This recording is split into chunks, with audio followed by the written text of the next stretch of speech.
You have an immense amount of power. Don't believe me? Our dietary choices affect more than just our own bodies. Something as simple as what you choose for lunch can affect our oceans, our forests, our air quality, the health of other people on the planet. So yeah, you have a lot of power. But are you going to use it for good or evil?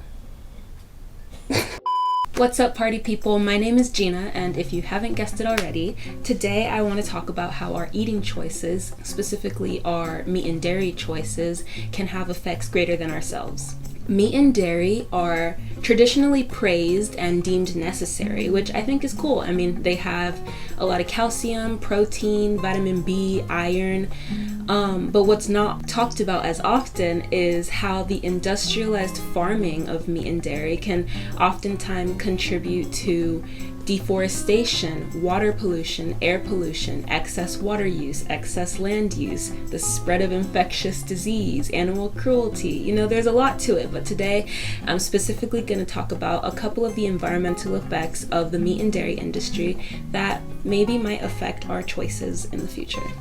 First up on the list is deforestation. The meat and dairy industry has contributed to up to 11 million squared kilometers of lost forest in the past 300 years alone. And the leading cause of tropical deforestation, like in the Amazon rainforest, is actually said to be cattle ranching, as well as the feed farming needed to feed the cattle. I have a really old quote here. More than half of the US grain and nearly 40% of world grain is being fed to livestock rather than being consumed directly by humans. Essentially, millions of pounds of grain are being grown to feed cattle and other livestock instead of being fed to us. I have a more recent quote. If we used cereal grown for animals, we could theoretically feed an extra 3.5 billion people. Water. The water footprint of meat and dairy is extremely high. I have a couple of graphs to show you. In this one, we can see several things. So we're talking about milk specifically, and we can see several things, including the emissions, which I'm going to talk about in a second, the land use, which, as you can see, even for milk, it requires a lot more land because you need land for the animals, whereas you're using a lot less land for the grains or the plants that are used for other types of milk. Cattle need a lot more room than a plant, is what I'm trying to say. But specifically for this section, we're going to talk about water use. So as you can see, dairy milk uses the most amount of water compared to other milks in the study, like rice milk, soy milk, oat milk, and almond milk. I've heard a lot of people be like, oh, you shouldn't drink almond milk because it uses so much water, blah, blah, blah. If you're comparing it to dairy milk, I say go for almond milk. You know, it's a start. And although it's not the most sustainable form of milk, at least you're making a smarter choice than dairy.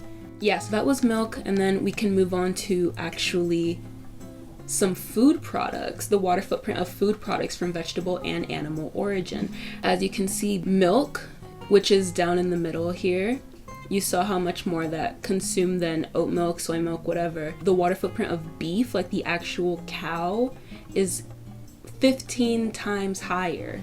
Not only are you producing it, you also have to grow them, you have to feed them, you have to water the plants that they eat, all this stuff. A gazillion times higher than plant-based foods, like vegetables, fruits, cereals, oil crops. You can really see the difference between animal products and plant products. Additionally, you can see that beef is a lot higher than even chicken or pork or eggs. Although I am saying a lot of this stuff like meat and dairy are bad, it's not always about cutting everything out immediately, but making smarter choices because your choices matter. So we talked about the water footprint, the water use. Let's talk about pollution. I have a quote here. The major sources of water pollution are from animal waste, antibiotics and hormones, chemicals from tanneries, fertilizers and pesticides used for feed crops, and sediments from eroded pastures. It's kind of like the water that they're not using, they're polluting, right? In fact, many of the countries from across the world, their rivers have either reduced their flow or have even dried up completely. Currently, in the world, about 2 billion people live in water scarce areas. So high water stress, maybe they don't have access to clean water or very little access to clean water. It's predicted that by 2050, if these systems continue as they do, using water like no one's business, around 5 billion people will be living in water scarce areas, which is the majority of the entire planet. Air pollution. Industrial agriculture makes up about 14 to 18% of greenhouse gas emissions. Greenhouse gas emissions are directly related to global warming, by the way. So this includes all agriculture or industrial agriculture, like, everything. You got fruits, vegetables, legumes. Beans, greens, potatoes, tomatoes. So 18%, right? Beef and dairy makes up 65% of that 18%. So over half of that comes only from beef and dairy. So if beef and dairy didn't exist, industrial agriculture would make up like 9% of all emissions. So that's something to think about. So I do have a couple of charts here for you where you can see the greenhouse gas emissions per 100 grams of protein. So for 100 grams of protein of beef, we're at 49.89 kilograms of greenhouse gas emissions. Whereas for other forms of protein, such as tofu, we're at 1.98 kilograms. Peas, 0.44 kilograms. Nuts, 0.26 kilograms of greenhouse gas emissions per 100 grams of protein.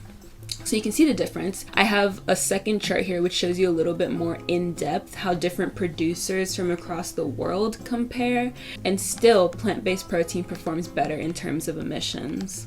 You can actually see in the charts that meats such as chicken and fish have considerably less greenhouse gas emissions than beef, herd cows, or lamb, which is similar to what I was saying earlier. I'm not saying that if you don't cut out meat, you're killing the planet. I am pointing out that there are choices you can make that might be better for the environment and others that might be a lot worse. Additionally, besides all of these environmental issues, factory farming harbors harbors terrible conditions for the animals that are trapped inside of it. It can also lead to the spread of many infectious zoonotic diseases such as swine flu. Do you guys remember that? I was trying to bring a sandwich into the plane with me, but it was ham and they made me throw it away. I don't know why that stuck with me so hard, but they said it was because of swine flu. Also, chronic diseases that the poor people who are stuck living near these farms have to endure. So, what can we do about it? Like I said before, your actions have power. I know, thinking about it, I'm one person. What can I actually do? If one person gave up eating meat for one meal a day, it would be equivalent to not driving 3,000 miles. It would also save 200,000 gallons of water just by one person cutting back their intake by 30%. If one person went vegan for 1 month, it would save 913 square feet of rainforest. And it would also save 33,481 gallons of water just for 1 month.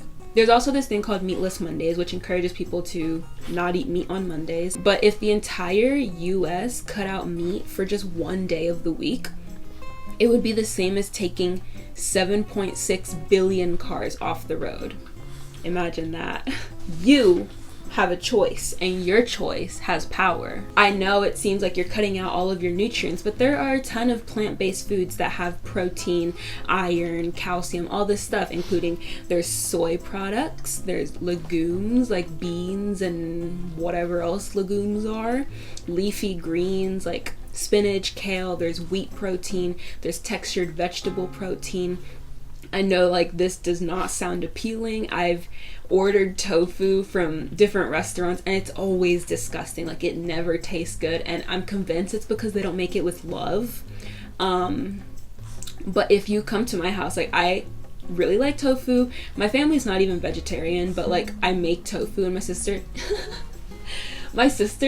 eats meat all the time, but she's like, Gina, can you make tofu tonight? She just likes it, the way that I make it. not to brag, but yeah, like if you haven't had a good experience with plant-based protein or plant-based foods, come to my house. Like, I'll make you some tofu. It'll be yummy, I swear. But yeah, thank you so much for watching. If you learned something, like, give me a thumbs up. Like, that'd be fun for both of us, right? I think. And yeah, I'll see you next time. Mwah. I eat plant-based all the time. Does that make me a superhero? No. But it doesn't make me not one.